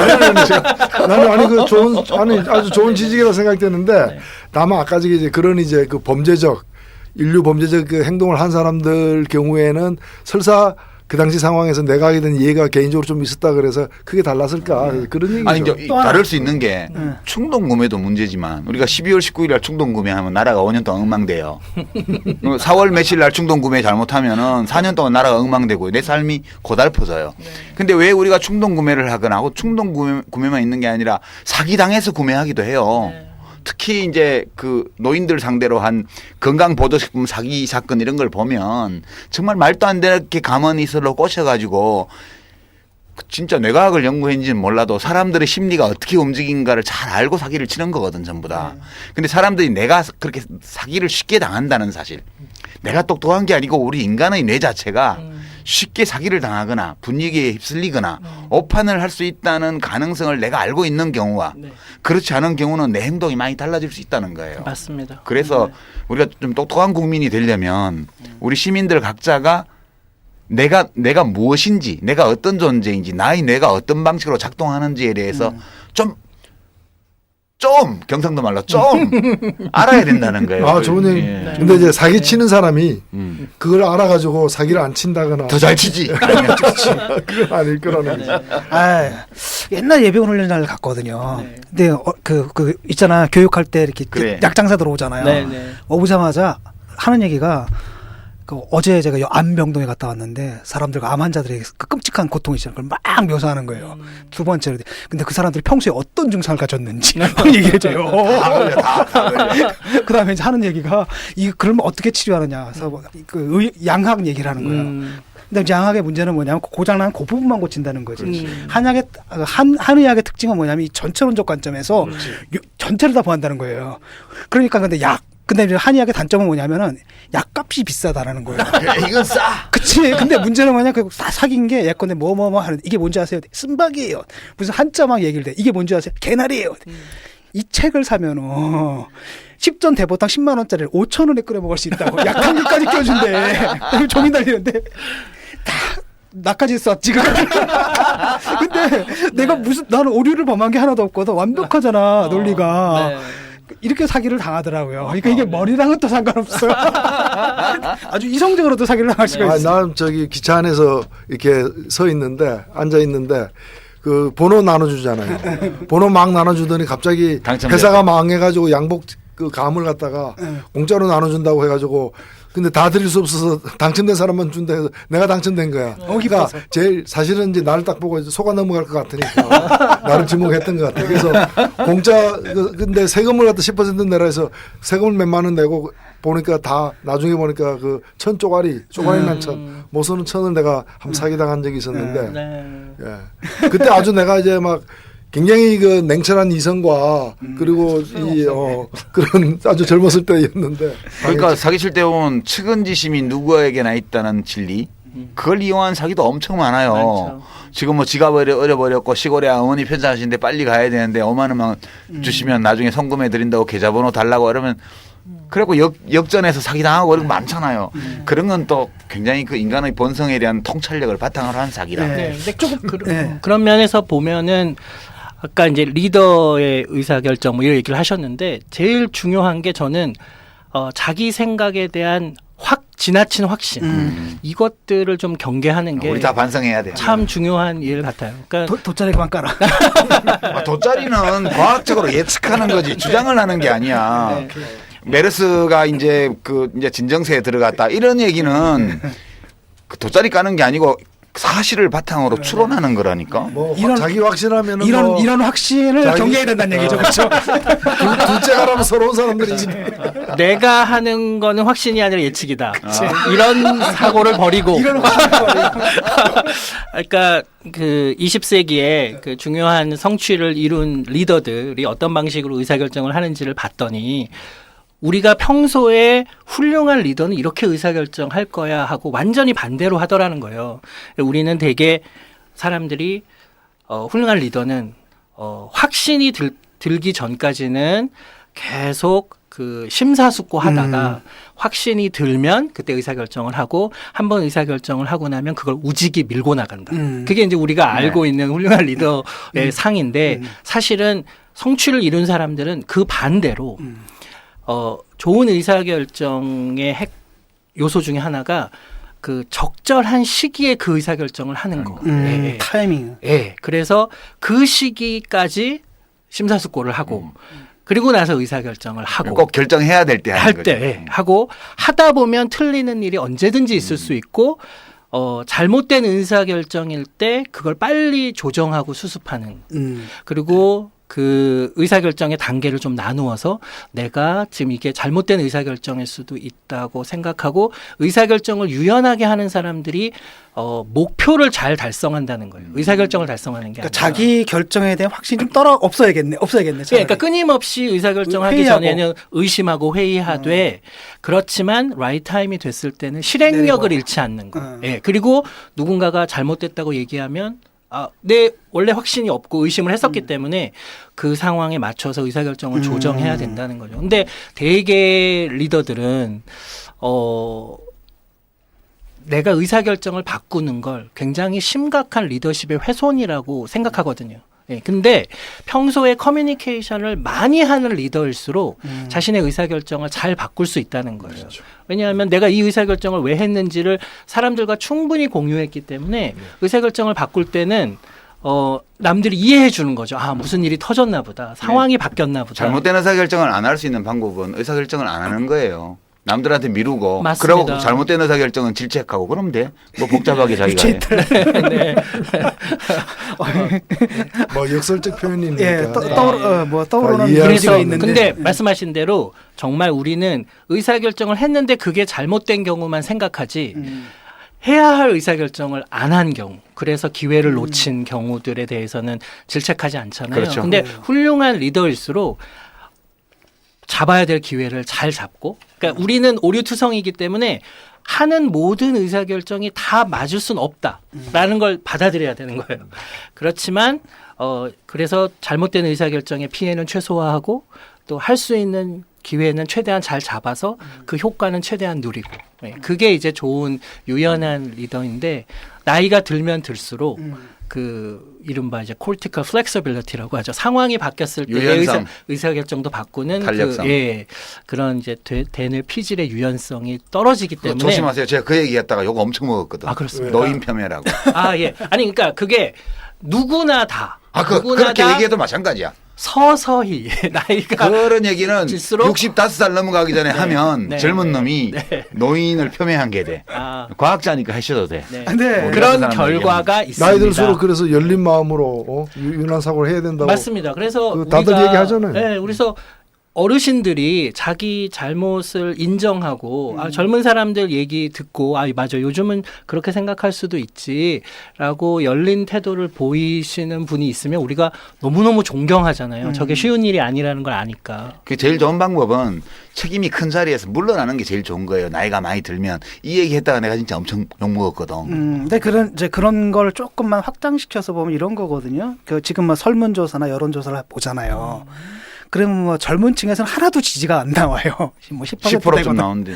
근데 문제는 뭐냐 60대 이상에서만 지지가 나온단 말이죠. 60% 70% 나오죠. 근데 문제는 뭐냐면 나라의 결정 자체가 지금 그 연령대에서 움직이고 있다라는 거죠. 그렇다면 이 나라가 좀 전에 얘기했듯이 그 플렉시빌리티라든지 이런 것들 잃어가는 게 아니냐라는 우려가 있다는 거죠. 저는. 잃어가는 게 아니냐가 아니라 심각하게 잃고 있지 지금. 네. 그리고 저는 이제 제가 요즘 관심이 있는 게 카이스트에서 이제 미래세대 행복위원회라는 걸 만들었어요. 거기서 미래세대라는 게 뭐냐면은 아직 태어나지 않았거나 태어났지만 선거권, 참정권이 없어서 자신의 의사결정을 사회에 투영하기 힘든 세대. 그 세대들의 의견은 사실은 우리 사회에 반영되기 어렵잖아요. 되게 현 세대의 이해에 맞춰서 의사결정들이 벌어지니까. 근데 그 의사결정 자체가 점점 나이 든 분들에 의해서 벌어지면 이제 다음 세대를 위한 의사결정, 그러니까 다시 말하면 지속 가능한 좀 장기적인 관점에서 우리 사회에 대한 좋은 의사결정들이 좀 줄어들면 어떡하나 하는 우려들이 아주 중요한 대목이죠. 그래도 좀씩은 되더라고. 요새 이제 그 전에 2007년도에 연금 개혁이 있었고 이번에 공무원 연금 이제 일부 손을 받고 다음에 군인 연금, 공무원 연금 또 손을 볼 거고 이런 것들은 사실 뭐 현 세대는 그냥 누리고 가면 되는데 미래를 내다보고 그렇게 한다는 거는 저는 좋은 거라고 봐요. 그 정도의 그런 중대한 사안에 대해서는 어느 정도 이제 노력을 하는구나 그런 느낌 나는 있던데. 장관으로 계실 때 그런 또 노력들 많이 하셨잖아요. 아, 그랬나요? 네. 뭐 그런 거보다 그 얘기 하려고 한 건 아닌데 민망하고만. 아니 우리가 뭐 원자력 발전소 문제 같은 것들도 다 같은 맥락인 맞습니다. 거죠. 맞습니다. 미래를 생각하니까 당장의 편리함과 그런 경제성을 갖다가 또 이렇게 바꾸는 거니까. 예.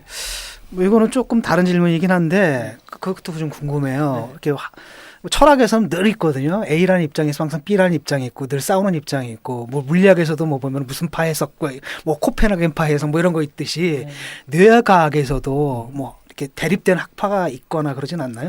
물론 있죠. 있습니까? 그리고 근데 이제 대립을 하는 수준만 돼도 꽤 나름 이론이라는 가설, 탄탄한 가설이라는 게 있는 거죠. 그래서 이제 그것들이 서로 충돌하는 건데 사실은 신경과학 같은 경우에는 그런 경우들이 좀 적은 편이죠. 왜냐하면 아직 그 탄탄한 이론이라는 게 부족하니까. 근데 그럼에도 불구하고 아주 작은 수준에서는 각 영역들마다 대립되는 그런 논리들이 있죠. 네.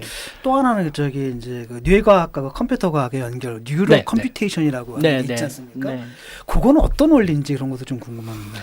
근데 이제 그 분야는 지금 굉장히 수준이 척박해서 뭐 어떤 원리라고 말하기까지는 어려운데 예를 들면 우리가 기억이 어떻게 되고 있냐 이런 거 잘 모르는데 사람들이 보니까 기억하고 있는 동안에 신경세포 사이의 변화들이 주로 두 신경세포 사이의 연결, 시냅스에서 그 둘 사이의 강도가 달라지는 생물학적인 근거들을 많이 알게 됐고 그것이 이제 롱텀 포텐시에이션이라는 방식으로 아주 기본 소자들이 변화를 보인다고 알려졌고 그거를 밝힌 사람이 이제 노벨 생리의학상을 받게 됐어요. 근데 이제 그런 것들을 기반으로 해서 그거는 아티피셜 뉴럴 네트워크 그런 이제 신경망을 잘 만들어 신경망을 잘 만들면 충분히 구현 가능하지 않나 해서 이제 그런 것들이 만들어졌는데 그런 연구들은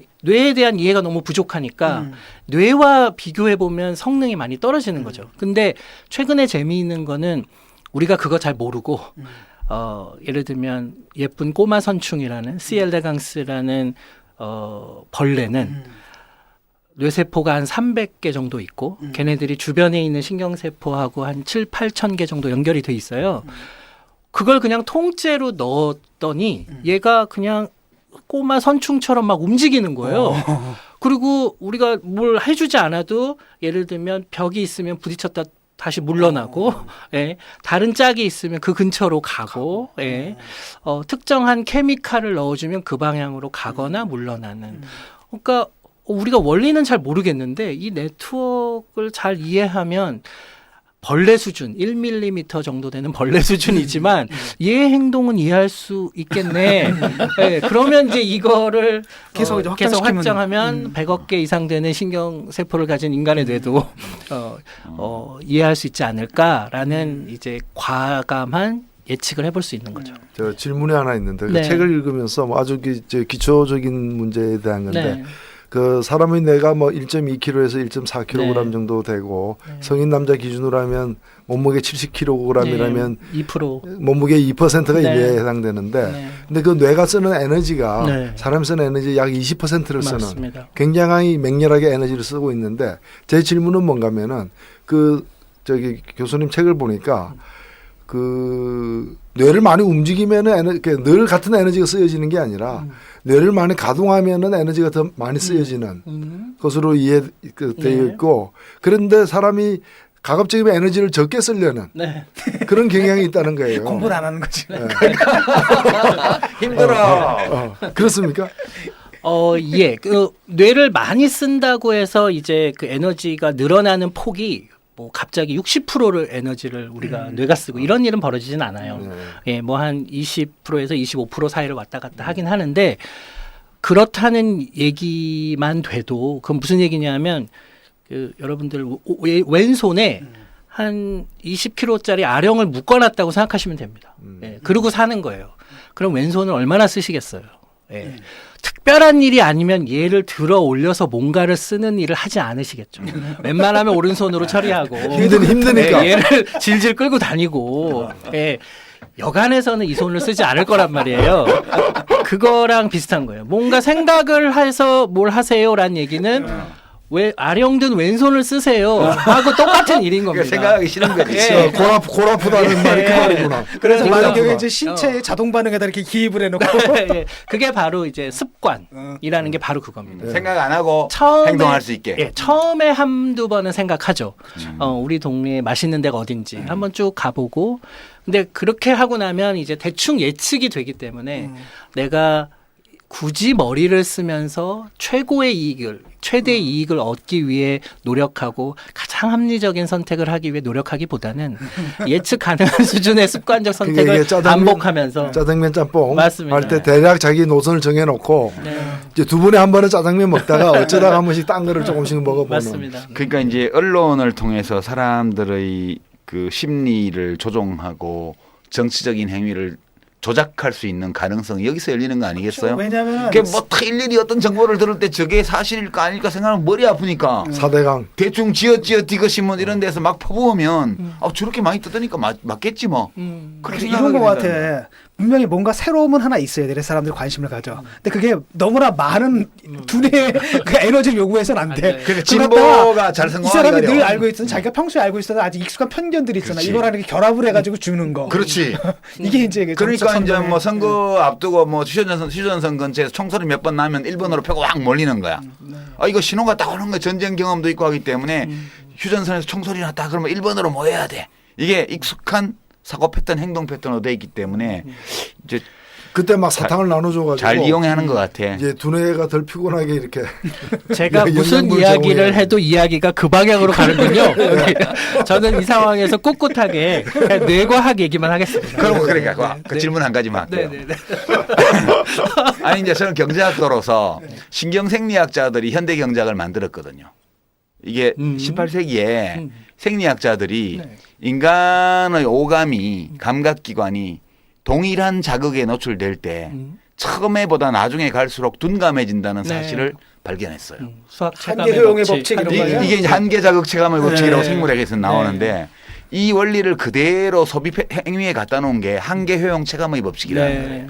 이게 현대 경제학은 그 한계 생산 체감력 체감의 법칙도 똑같은 구조예요. 네. 이 신경생리학자들의 인간 신경세포의 작동 방식에 대한 발견 그것이 넘어와서 현대 경제학을 만들었다고 저는 해석을 해요. 이 한계주의 혁명이라는 게. 네. 그건데 그리고 특히 이제 한 30년밖에 안 되지만 미러뉴런이라는 걸 영장류에서 발견하고 인간도 똑같이 있다는 걸 알게 되면서 이 미러뉴런의 존재로 딱 비춰보면 제자백가나 뭐 하여튼 그리스 고대 그리스 고전부터 이걸로 조명을 해보면 그 고전 저작을 남긴 위대한 학자들이 왜 그렇게 생각했는지를 상당 부분 알 수 있어요. 이걸 맞습니다. 보면은.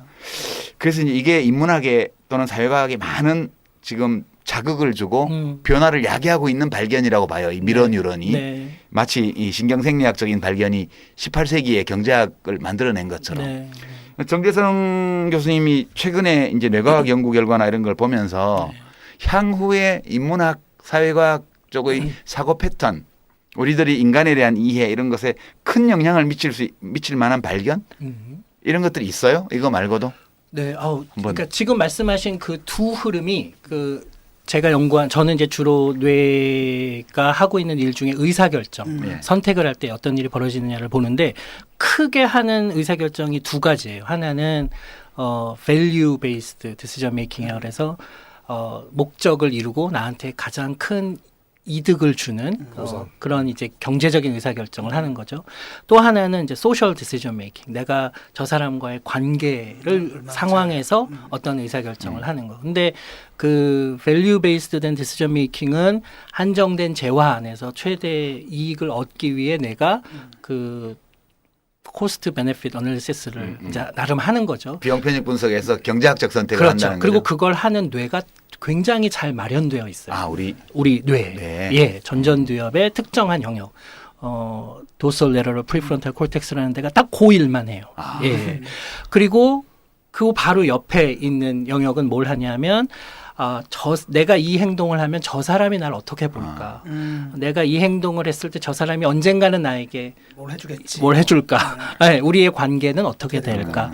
저 사람은 우리 편이라고 볼 수 있는 사람이냐? 저쪽 편이라고 볼 수 있는 사람이냐? 뭐 이제 이런 것들을 끊임없이 계산하면서 내가 이 사람과 의사결정을 함께 할 거냐? 반하는 의사결정을 할 거냐를 계산하는 게 바로 옆에 붙어 있는 거예요. 그래서 이 두 영역이 그동안 해왔던 일들, 그게 미러 뉴런하고도 사실 연결이 되어 있어서 내가 저 사람과 공감을 많이 하면 저 사람은 조금씩 나와 가까워지고요. 공감을 잘 못하면 저들이 되는 거죠. 네. 그리고 그 영역들이 서로 상호작용을 하면서 우리는 경제적인 의사결정과 사회적인 의사결정을 같이 하거든요. 그러니까 지금 큰 틀의 그 결과물을 지금 선생님께서 아주 정확하게 딱 그 두 영역을 지적하신 거예요. 그게 의사결정이 가장 큰 흐름입니다. 네, 근데 이제 여기에다가 더해져서 이제 감정이라는 것들이 이제 들어오기 시작하죠. 저는 최근 연구 흐름에 연구 흐름에 이제 거기에 이제 다른 요소들이 무엇이 들어올 거냐, 새로운 우리한테 주는 이제 인사이트가 뭐냐라고 한다면 아까 그 두 영역을 좀 다른 틀에서 보는, 저는 흔히 얘기하는 시스템 1, 시스템 2 뭐 이런 얘기 들어보셨어요? 이게 뭐냐면 우리가 어떤 의사결정을 하든지 간에 두 개의 축이 그 의사결정을 향해서 간다는 거예요. 하나는 시스템 1인데 얘는 아주 즉각적으로 반응하는 거예요. 이 즉각적 반응은 내가 많은 걸 심사숙고하여 고려하지 않고 빨리 의사결정을 해요. 그 직관이라고 보통 그러죠. 흔히 직관이라고 볼 수도 있고 감정적 의사결정이라도 볼 수 있는데 충동적 의사결정. 충동적일 수도 뭐 그런 요소들도 있죠. 근데 예를 들면 우리가 지금은 감정이라는 걸 이건 너무 고등한 영역, 그러니까 해석하기에 너무 고등한 영역이라 컴퓨터에겐 줄 수 없다고 얘기하잖아요. 근데 감정이라는 것도 결국은 뭘 하는 거냐면 아주 간단한 주변에 있는 자극만으로 빨리 판단 내리는 한 8가지 정도의 결과물을 내는 거예요. 이건 공포 상황, 기쁜 상황, 슬픈 상황. 내가 이유는 잘 모르겠는데 여기 오면 스산해. 느낌이 안 좋아 저 사람. 예. 근데 그 판단, 그것도 진짜 판단인 거예요. 그 감정이라는 게. 예. 공포, 놀람. 예. 이거 상황에 대한 판단이에요. 근데 그 판단을 아주 논리적으로 심사숙고해서 얻는 게 아니라 주변에 있는 몇 개의 상황만으로 내가 타고났거나 과거에 경험했던 아주 제한된 걸로 그걸 빨리 판단하는 거예요. 왜냐하면 그래야 생존에 도움이 되니까. 호랑이가 쫓아오는데 내가 좋아서 오는 걸까? 내 뒤에 누가 있나? 이런 걸 심사숙고하면 먹히는 거죠. 그러니까 일단 뭐가 날 향해 달려오면 일단 피하고 봐요. 일단 모르지만 반대 방향으로 도망가는, 이게 시스템 1이 하는 일이에요. 시스템 2가 하는 일은 심사숙고하는 거죠. 상황을, 논리를, 그리고 상대방을 배려하고 공감하면서 이제 의사결정을 하는 거예요. 그러니까 시스템 1이 보수고 시스템 2가 진보고 대충 그렇게. 거기에 대해서는 제가 시스템 1 진보도 많아요. 충동 진보 뭐 이런 거 있죠. 이게 철학에서도 이런 얘기가 하거든요. 왜냐하면 이제 내가 하이데거 철학을 공부하는데 이 사람이 자꾸 기분 얘기를 해요. 근데 인식론에서 우리는 기분 이런 걸 한 번도 안 다뤘거든. 근데 이제 이 사람이 그걸 얘기를 하거든요. 세계가 우리한테 일단 기분 이걸 통해서 알려진다라고 하는데 이게 약간 현상학이거든요. 그래서는 오면 뇌과학을 보면은 오히려 철학에서 배웠던 게 계속 난 연결이 되는 거야. 그다음에 철학에서는 이게 검증이 안 됐는데 여기로 가면 검증이 돼. 그게 되게 재밌더라고요. 거기 시스템 1과 관련된 거구나. 그러니까 시스템 1 얘기를 한 거지 이제 최초로 하이데거가. 그래서 우리가 흔히들 이성이 더 고등한 거고 감정적으로 행동하지 마라라고 얘기하는데, 그러니까 시스템 1은 좀 낮은 단계라고 얘기하는데 그 두 가지가 다 필요한 거죠. 그리고 그 둘로부터 우리가 벗어날 수는 없고. 근데 이 두 가지가 과거에 뭐 그냥 우리가 사냥하고 그때 살던 그 시절로부터 크게 진화하지 않았다는 걸 이해해야 돼요.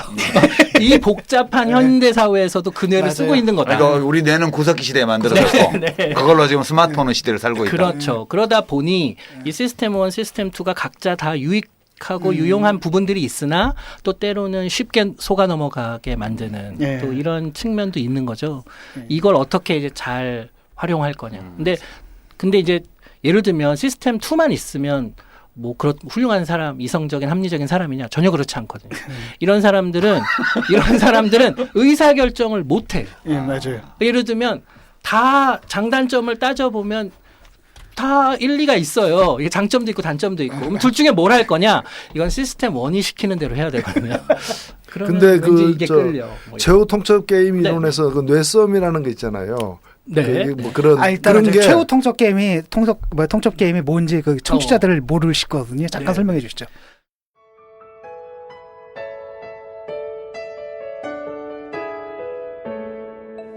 카이스트 바이오민 뇌공학과 정재승입니다.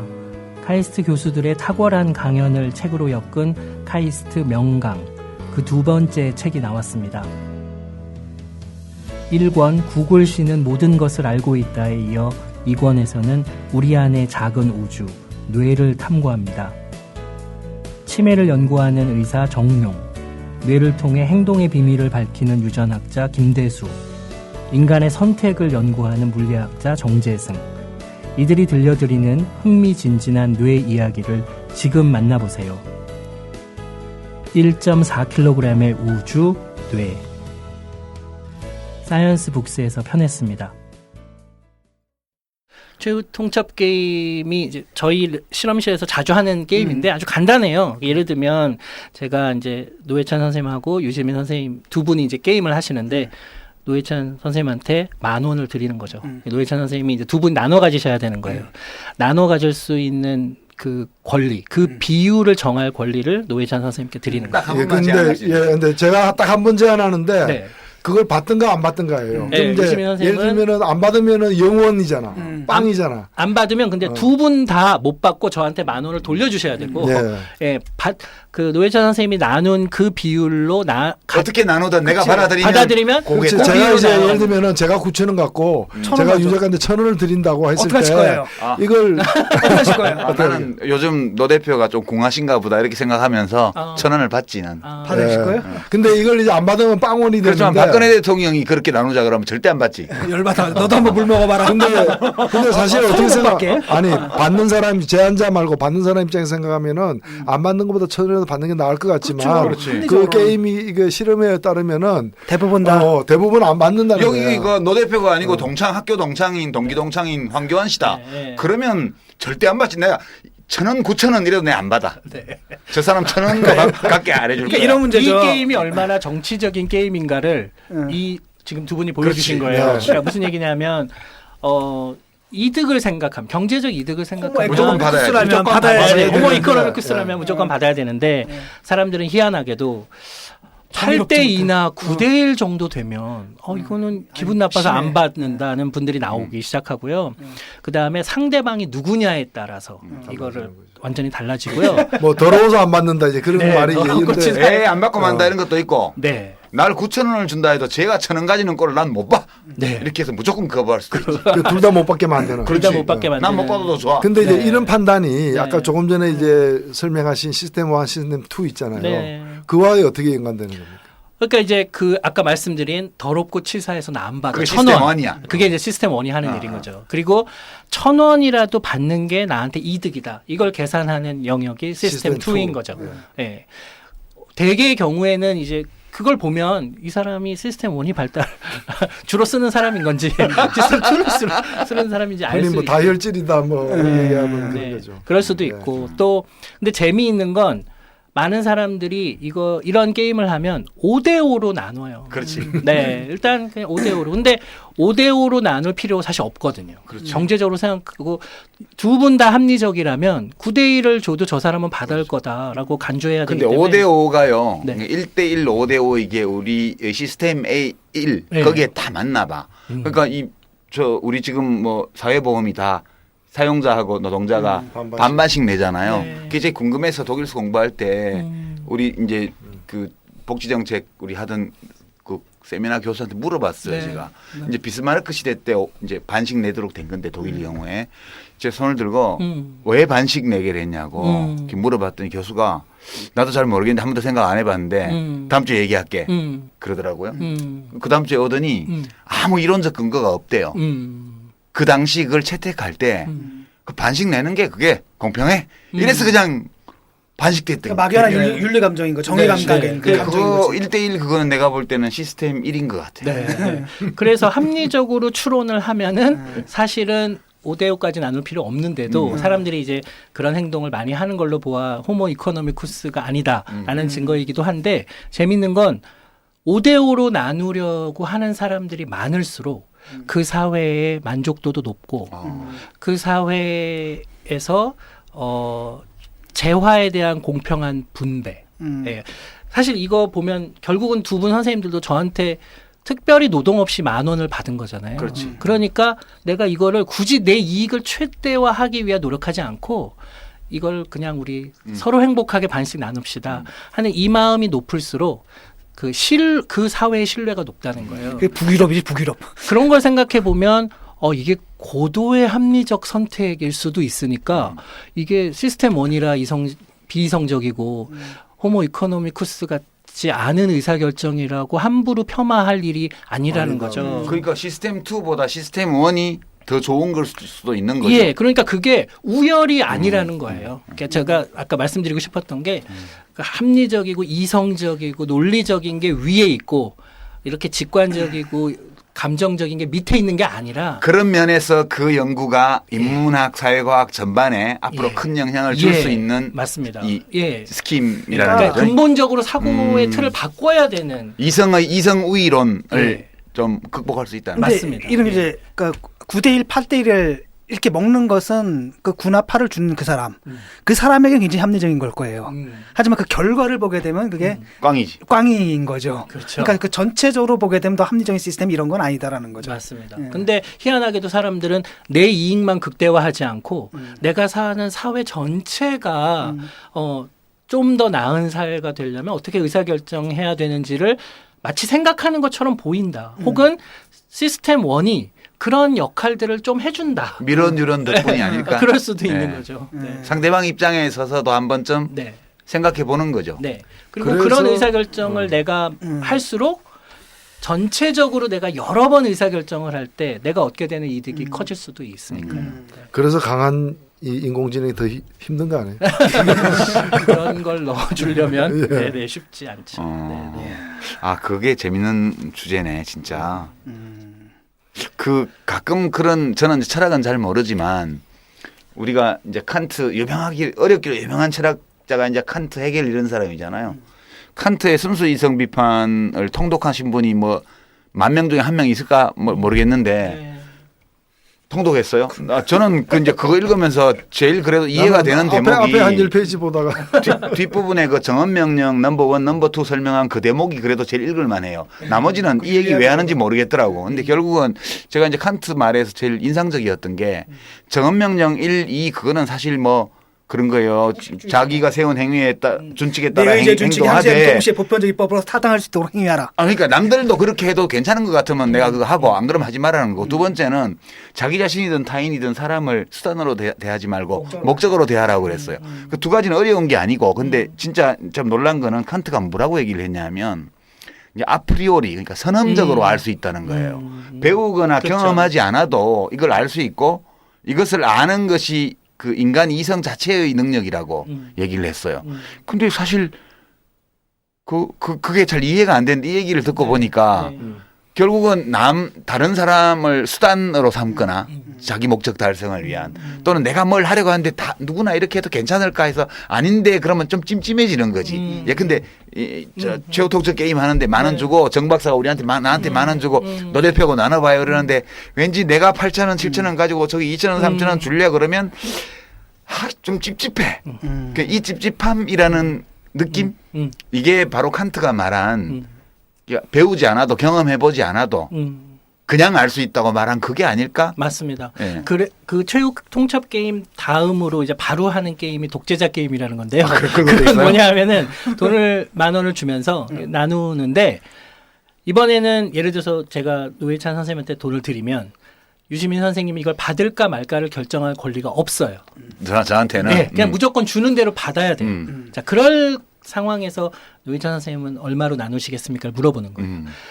그러면은 많은 사람들이 내가 다 갚겠다 혹은 9대1 최소의 금액만 주겠다고 얘기하는데 30-40% 정도 되는 사람들은 그래도 3-4천 원 정도 수준의 돈을 주는 거예요. 내가 네. 6대4로 줄 것 같은데. 네. 왜 그렇게 4,000 주냐? 원을 줄 그러니까 것 같은데. 무조건 다 가질 수도 있다. 이건 상대방이 의사결정권이 없어도 그래서 독재자 게임인 거거든요. 근데 그럼에도 불구하고 2-3천 원, 4천 원 정도를 주려는 사람이 30-40% 이상 나와요. 왜 그러냐고 물어보면 아까 말씀하신 것처럼 그 돈을 주지 않으면 마음이 불편하다는 그러니까 혼자 거예요. 먹으려니까 찝찝해. 예. 그러니까 이 불편한 마음이 도대체 어디서 비롯된 거냐? 그게 되게 궁금하잖아요. 예, 그게 이제 굉장히 중요한 연구 주제고, 그게 마음이 불편하다고 얘기할 때 이렇게 막 활성화되는 뇌 영역이 있고. 그 칸트가 얘기한 네. 정언명령 넘버원이 그거거든. 네. 그러니까 내가 하고 싶은 대로 하는데 남들도 이렇게 하면 어떻게 되지? 그럴 때 개판될 것 같아. 이러면 찝찝해가지고 네. 좀 다르게 하게 되는 거예요. 네. 예, 그 아프리오리라는 게 사실 그러니까 개개인 그러니까 인간의 머리 구조 자체가 모두가 거의 사실 어떤 그렇죠. 동형을 갖고 있다. 그러니까 생물학적 정보로 그렇죠. 유전자에 들어있다는 거지. 그 맞죠. 행동 강령이. 맞습니다. 그러니까 칸트의 정언명령 넘버원과 넘버투는 그 대뇌 피질이 아니고 네. 그죠? 대뇌 피질일 피질일 수도 수도 있습니다. 있지만 하여튼 네, 세포 자체에 실제로는- 들어있는 정보라는 네, 맞습니다. 타고난 네, 교육받은 게 아니고. 예. 그거 그건 난 놀랍더라고요. 예. 뇌과학책을 보면서 칸트를 그렇게 이해하게 돼서 이거 칸트 천재야. 역사적으로 보게 되면은 이렇게 사실은 그 중세 때 사람들이 너무나 이성이라기보다 감정이 이게 훨씬 빨랐거든요. 왜냐하면 단순 무식 과격했잖아요. 그러니까 이제 시스템 1만 있는 거야. 그래서 이게 너무 이러다 보니까 근대 철학이 시스템 2만 강조해요. 중세에서 무대 그래서 삼는 이성을 거. 가지고 정념론이라는 걸 해. 연구를 해서 근데 정념을 정복하는 거야 이성으로. 그러니까 인간이 이성으로 정념을 감정을 파악할 수 있다면 감정을 통제할 수 있다고 믿은 게 데카르트야. 그런데 이제 흉부터는 그게 좀 안 되는 것 같아. 현실적인 밀도 얘기가 안 나와요. 된다고 그랬어. 그래서 이제 지금 현대적 과학으로는 사실 시스템 1, 2가 같이 가는 거다. 같이 간다. 오히려 어떤 면에서는 시스템 네. 1이 훨씬 더 강한 네, 결정을 네. 한다 이런 거죠. 예. 아 재밌네 이런 재밌다. 것도. 이런 내용들을 좀 더 자세히 궁금해하시면 예. 그 다니엘 카네만이 쓴 생각에 관한 생각이라는 생각에 관한 생각을 생각? 보시면 예. 그 책이 되게 도움이 될 겁니다. 그 원 제목이 Think Fast, Think Slow. 그러니까 사람들 뇌에는 아주 빠르게 생각하는 것과 느리게 생각하는 두 영역이 두 패스가 존재한다. 이게 나중에 가면 의원 내각제, 대통령 중심제 뭐 이런 거 다 되겠네. 야 이게 이제 시간이 좀 벌써 다 가버렸어. 조금 시작하는가 싶었는데 사실. 아 이제 진짜 재밌어졌네. 한 번 더 모시죠. 한 번 더 모셔야 될 것 같아요. 예, 불러주십시오. 예. 아이고 재밌습니다. 네, 저도 아니, 시간 됐다고 바로 끝내는 거야? 그러게 말해요. 아니 그래도 한두 마리 시간 좀 여유를 줘야지. 진행자가 막 저렇게 독재자 게임식으로 하면 안 되지. 아니 우리 정 교수님 한 예, 말씀. 한 말씀 아니, 해주시죠. 예. 아니 저는 먼저 오늘 한 1시간 반 우리 얘기 나눈 걸 듣고 그냥 어떤 걸 느끼셨는지 좀 먼저 들어보고 싶고요. 그다음에 제가 한번 말씀을 드려볼까요? 선생님 어떻게 뇌과학에 대해서 저는 뇌가 가면은 뭐 뇌가 아프면 어디가 치료받는 건 줄 알았는데 오늘 말씀 듣고 보니까 우리가 어떻게 판단하고 결정하고 또 선택하는지에 대해서 그걸 좀 객관적으로 조망하는 기회도 되었고 또 좀 더 나은 선택을 위한 어떤 노력의 방향. 네. 또 심지어는 저는 아까 뭐 그런 이제 어떤 치료를 통해 가지고 좀 이렇게 그 어떤 건강한 뇌 생활을 하는 이제 그런 영역도 있을 수 있구나 하는 좀 새로운 발견을 했습니다. 저는 뭐 요즘 제가 관심 있는 주제가 어떻게 우리가 선을 이룰 것인가 그런 게 아니고 어떻게 우리가 악을 회피할 수 있는가 이게 훨씬 제가 이제 관심을 가진 테마예요. 그래서 악을 피하려면 사람들이 왜 악을 저지르는지를 알아야 되고 그러면 악의 뿌리가 사람 안에 있는 거니까 여하튼 그런 거에 관심이 많은 시기인데 말씀을 좀 듣다 보니까 시스템 1, 시스템 2 그게 재밌네요. 그런 패러다임을 처음 들었는데 그 틀 안에서 한번 그 선과 악의 문제도 한번 조명해 보면 상당히 철학과 어떤 뇌과학 또는 자연과학과 인문학 사이에 통합적인 어떤 고민, 생각 이런 거 좀 해볼 수 있지 않나 하는 그런 느낌. 좋은 공부가 됐습니다. 뭐 저야 뭐 인문학자니까 늘 인간과 관련해가지고 보면은 재밌어요. 좀 인공지능 주제를 참 재밌게 생각하는 게 50년대까지만 해도 어떤 거냐면 컴퓨터잖아요. 이게 마른 기술이거든요. 그러니까 사실은 인간 뇌를 갖다가 컴퓨터로 생각하는 거야. 근데 지금 요즘은 이제 거꾸로 뇌과학의 시대잖아요. 거꾸로 와요.